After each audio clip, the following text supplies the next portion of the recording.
The history of basketball. Basketball was invented during the school year of 1891 to 1892 at Springfield College in Springfield, Massachusetts.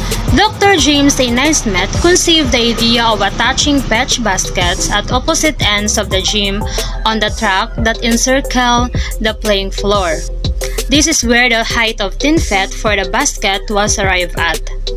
Basketball derives its name from the original ball and basket used in the first games.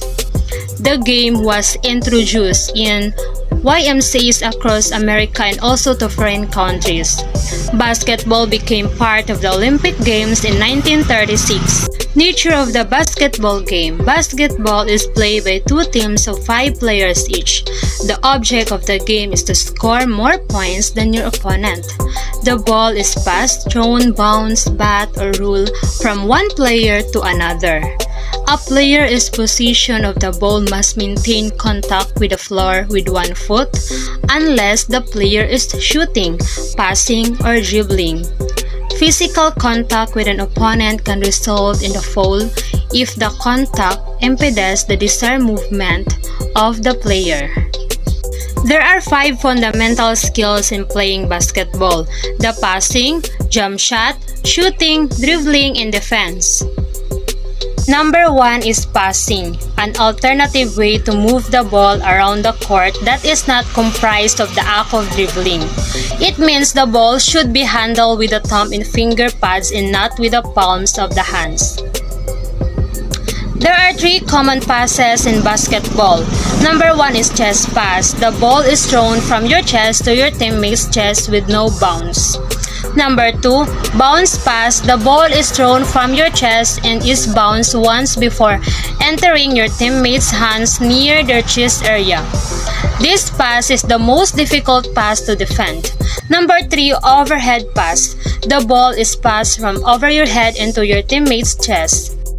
So it is an example of passing in playing basketball. Number 2, jump shot can be executed from a running or standing position. In basketball, a player may attempt to score a basket by leaping straight into the air. The elbow of shooting hand, cock, ball in hand above the head and lancing the ball in high arc towards the basket for a jump shot. So it is the way to perform jump shot in playing basketball.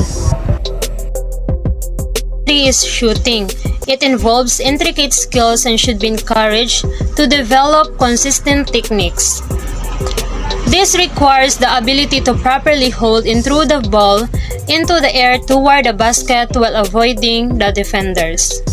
A proper shot requires precise aiming, arm extension, and lift from the legs. Practice the BEF method for shooting. B stand for balance. Keep your feet shoulder width apart with your dominant foot slightly ahead of your non-dominant foot. E stand for eyes, focus on the rim. Another E stand for elbow. Dominate hands, elbow should be aligned with your torso in a 90-degree angle so you are looking at the back of your wrist. And lastly, F stand for follow. Through flick your wrist after releasing the ball. Imagine reaching into a cookie jar up on a high shelf. And there are another shooting tips. Number 1 is release the ball on the fingertips and not in the palm of the hand. Number 2, your non-dominant hand acts only as a guide to the ball.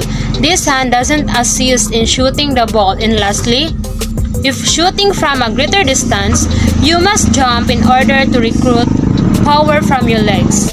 So this is how we perform shooting in playing basketball. Number 4, dribbling, the process of bringing or moving the ball place to place around the court using the finger pads to tap the ball. The process by which a player repeatedly bounces the ball off the floor so that it returns to his position. So there are steps and dribbling. First step, touch the ball with your fingertips, not your palms. Second step, get in a low instance. Third step, bounce the ball off the ground firmly. Extend through your elbow. So this is an example of dribbling in playing basketball. Number 5. Defense. What is defense in basketball? A basketball defense refers to the defensive strategies, alignments, and positioning that a team uses to prevent the opposing offense from scoring baskets. In basketball, good defense requires quickness, footwork, and a deep understanding of the fundamental skills. So this is how we defense when playing basketball.